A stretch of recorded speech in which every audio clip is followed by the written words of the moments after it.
Corona की उत्पत्ति पर बड़ा खुलासा, ब्रिटिश साइंस राइटर ने किया बड़ा दावा। कोरोना वायरस महामारी से पूरी दुनिया त्रस्त है।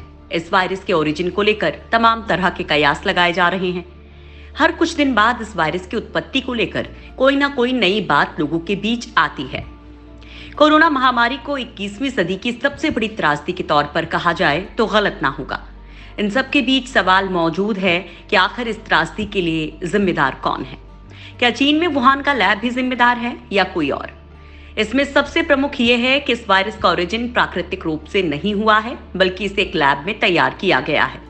ये सवाल इसलिए भी लाजमी लगता है क्योंकि चीन के जिस वुहान शहर में पहला मामला सामने आया था, वहीं पर वुहान इंस्टीट्यूट ऑफ वायरोलॉजी मौजूद है। विज्ञान संबंधी मामलों पर लिखने वाले जाने माने ब्रितानी लेखक एवं संपादक निकोलस वेड ने कहा कि चीन के वुहान इंस्टीट्यूट ऑफ वायरोलॉजी के अनुसंधानकर्ता कोरोना वायरस से मानव कोशिकाओं और मानवकृत चूहों को संक्रमित करने के लिए प्रयोग कर रहे थे और इसी प्रकार के प्रयोग के कारण कोविड-19 जैसे वायरस के पैदा होने की आशंका है।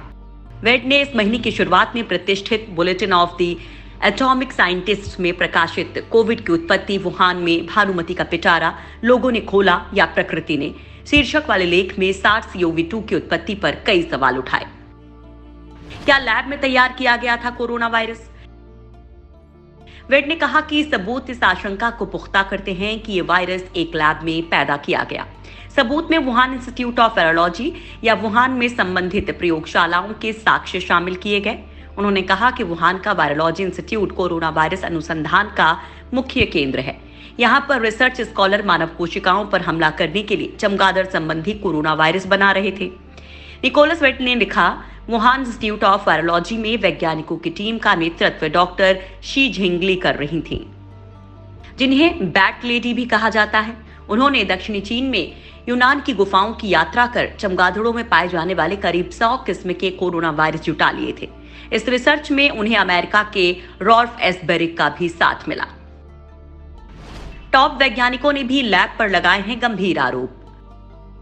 कुछ ही दिनों पहले दुनिया के शीर्ष वैज्ञानिकों के एक समूह ने भी कहा है कि वायरस के चीन के लैब से लीक होने की थ्योरी को खारिज नहीं किया जा सकता जब तक डेटा आधारित गहन जांच के आधार पर इसे खारिज नहीं किया जाता है। डॉक्टर डास जैक ने कहा था, करीब 6 से 7 वर्षों की शोध के बाद वुहान लैब में SARS से संबंधित करीब 100 से ज्यादा नए कोरोना वायरस ढूंढे गए। इनमें से कुछ को मानव कोशिकाओं पर आजमाया गया है। कुछ ह्यूमनाइज्ड चूहों में SARS वायरस संक्रमण करने में कामयाब रहे। कई लोग जानते हैं कि वायरस के ओरिजिन को लेकर 2 मुख्य अनुमान जताए जा रहे हैं। एक अनुमान ये है कि ये वन्य जीवों से मनुष्यों में प्राकृतिक रूप से आया। दूसरा अनुमान ये है कि इस वायरस पर किसी लेबोरेटरी में अध्ययन किया जा रहा था, जहां से ये फैल गया। निकोलस वेड ने लिखा कि डॉक्टर डॉस जैक जानते थे कि वुहान इंस्टीट्यूट में कोरोना वायरस की संक्रमण क्षमता बढ़ाने पर लगातार रिसर्च जारी है। उन्हें यह भी मालूम था कि वहां वैज्ञानिकों को संक्रमण से पूरी तरह सुरक्षित रखने की तैयारियों में खामियां थी। लेकिन महामारी की बात सामने आने के बाद स्वास्थ्य अधिकारियों को हर जानकारी मुहैया कराने के बजाय उन्होंने वायरस के लीक होने की सभी आशंकाओं को खारिज करने में अपनी पूरी ताकत लगा दी। डोनाल्ड ट्रंप ने भी उठाए थे सवाल। गौरतलब है कि अमेरिका के पूर्व राष्ट्रपति डोनाल्ड ट्रंप समेत कई लोग भी आशंका जता चुके हैं कि वायरस चीन की किसी प्रयोगशाला से फैला। हालांकि चीन इन बातों को नकारता रहा है और बीजिंग का कहना है कि ये वायरस सी फूड के जरिए देश में दाखिल हुआ है।